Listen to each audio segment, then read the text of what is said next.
இன்றே டவுன்லோட் செய்து உங்கள் ஃபேவரட் ஷோக்களை என்ஜாய் பண்ணுங்க.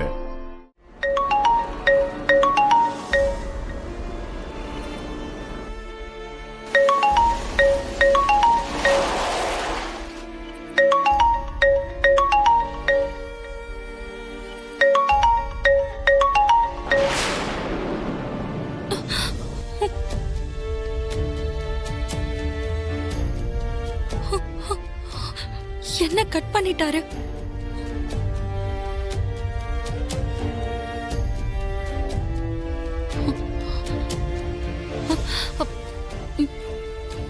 மாமா சொன்ன மாதிரி பிசினஸ் வேலையில ஒருவேளை பிஸியா இருக்காரோ என்னமோ.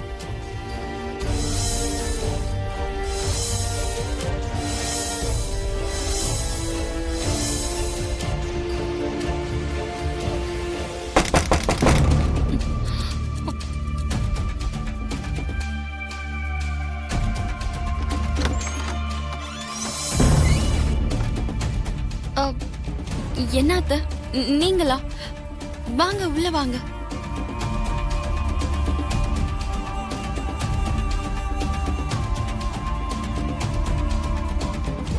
நீங்க உள்ள வர கூட கதவை தட்டணுமா அத்த?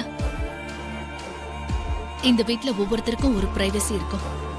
ஒருத்தங்க ரூம்குள்ள போறதுக்கு முன்னாடி கதவை தட்டுறது மேனஸ் மட்டும் இல்ல, ரூல்ஸும் தான். அந்த ரூல்ஸ எல்லாரும் ஃபாலோ பண்ணணும்.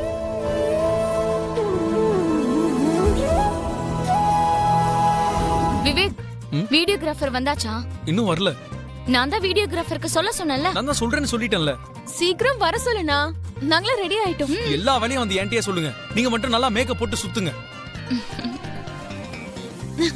இந்த மாதிரி டைம்ல வேலை பாத்தீனா உனக்கே எக்ஸ்பீரியன்ஸ் ஆயிடும். அப்புறம் உன்னோட கல்யாணத்துக்கும் நீயே அரேஞ்ச்மெண்ட்ஸ் பண்ணிப்ப. அப்போ அண்ணனோட கல்யாண வேலையும் நான் தான் பார்க்கணும், என்னோட கல்யாண வேலையும் நான் தான் பாத்துக்கணும்னு சொல்றியா? நீ பண்ணலனா உன் பொண்டாட்டி பண்ண போறா. இப்ப உடனே போய் கேட்டரிங் என்னாச்சுன்னு பாரு. என்ன ஏன் பொண்டாட்டியா? எங்க இருக்கா அவ? வேற எங்க இருக்க போறா?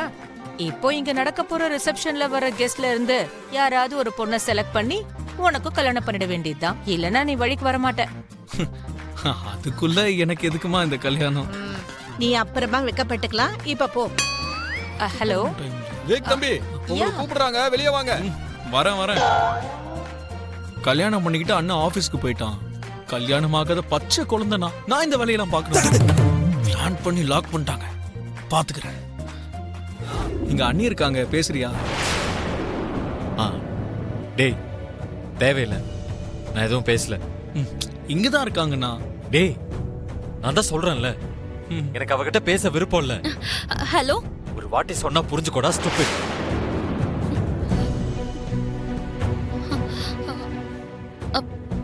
ஹலோ.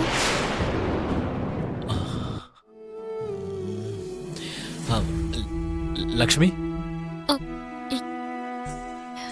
என்னாச்சுங்க? ஒன்னும் இல்ல லக்ஷ்மி. அது வந்து நீங்க அப்பவே நீ கால் பண்ணும்போது நான் ஒரு இம்பார்ட்டன்டான மீட்டிங்ல இருந்தேன். அதான் இன்னைக்கு சாயந்தரம் வீட்ல ரிசப்ஷன் இருக்குன்னு சொன்னாங்க. நீங்க சீக்கிரமா வந்துருங்க. காலையில கூட நீங்க ரொம்ப சீக்கிரமா போயிட்டீங்க. ஓகே, நான் வந்துடுறேன். நீ போனை வச்சிரு லக்ஷ்மி.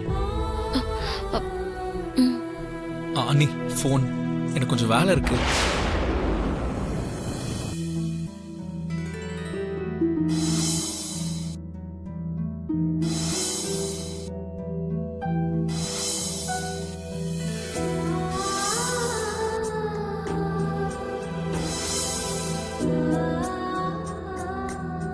வர்றது உன் மாமனார் தானே? ஏதோ புலியோ சிங்கம் வர மாதிரி எதுக்கு இப்படி பயப்படுற? அம்மா, உனக்கு தான் தெரியும்ல, அவர் எனக்கு மாமனாரா இருக்கலாம். ஆனா அதுக்கு முன்னாடி பாஸ். நான் அவர்கிட்ட வேலை பார்த்தேன். அதனால்தான் அவர் வராருன்னு சொன்னதும் எனக்கு கொஞ்சம் டென்ஷனா இருக்கு. என்னடா நீ ஒரு காலத்துல அந்த பெரிய மனுஷங்கிட்ட ரொம்ப நம்பிக்கையோட வேலை பார்த்தவ நீ. கம்பெனி உயர்றதுக்கு நீயும் உழைச்சிருக்க. உன்னுடைய அந்த நேர்மையை பார்த்துதான் அரவிந்தாவை உனக்கு கல்யாணம் பண்ணி வச்சு உன்னை இந்த வீட்டுக்கு மருமகனா ஆக்கிக்கிட்டாரு.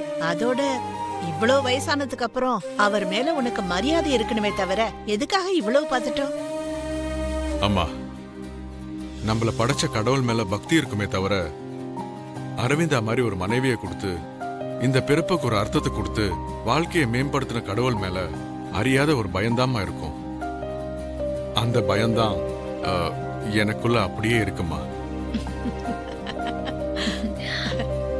ஆனா இப்ப நீங்க அவர்கிட்ட எந்த வேலையும் செய்யலல்ல. இப்பவும் நீங்க என் அப்பா முன்னாடி பதறிட்டு இருந்தா பாக்குறவங்க எல்லாம் என்ன நினைப்பாங்க? எங்க கெஸ்ட் எல்லாம் வந்துட்டு இருக்காங்க. வணக்கம் உள்ள சார். போங்க. வணக்கம்மா. வந்துட்டீங்களா? கெஸ்ட் எல்லாம் வந்துட்டாங்க. நீங்க உள்ள போய் லக்ஷ்மி ரெடி பண்ணி கூட்டிட்டு வாங்க. சரிங்க. சரின்னு சொன்னா மட்டும் பத்தாது. லக்ஷ்மி என்ன புடவை கட்டணும், என்ன நகை போடணும்னு எல்லாம் கொடுத்தாச்சு. அரவிந்தா மாலினியோட மருமக எப்படி இருக்கணுமோ அந்த மாதிரி ரெடி பண்ணி கூட்டிட்டு வாங்க. சரிங்க, இப்பவே போறோம். வா அக்கா, வா அக்கா.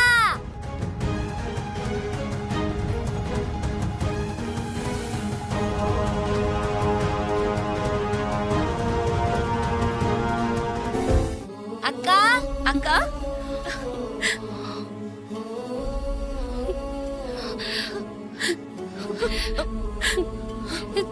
ஜானு, நானி, அக்கா அக்கா.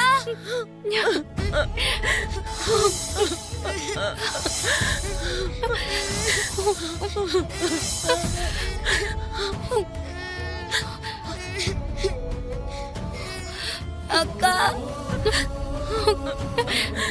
எப்படி இருக்கடா?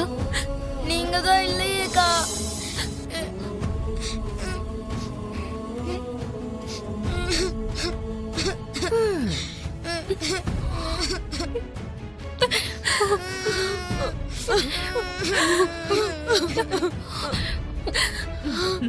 அதனால தானே நானி ஒரு நாள் முழுக்க உன் அக்கா கூட இருக்கணும்னு வந்திருக்க. சித்தி, எப்படி இருக்க லக்ஷ்மி? நான் நல்லா இருக்கேன் சித்தி. இது வேற மாமியார் வீடு, ஒரு புது உலகம். எல்லாரும் நல்லா பேசுறாங்களா? எல்லாரும் உன்னை நல்லா பாத்துக்கறாங்களா? எல்லாரும் என்ன ரொம்ப நல்லா பாத்துக்கறாங்க சித்தி.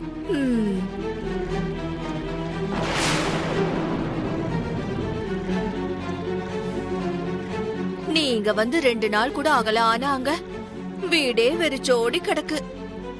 அப்படின்னா லக்ஷ்மிய புருஷனை விட்டுட்டு அங்க வர சொல்லு. உன் கூடவே இருப்பா.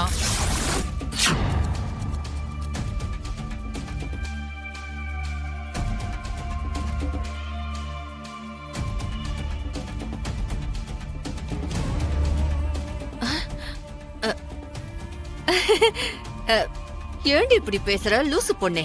லக்ஷ்மி எப்பவுமே சந்தோஷமா புருஷன் கூட இருக்கணும்.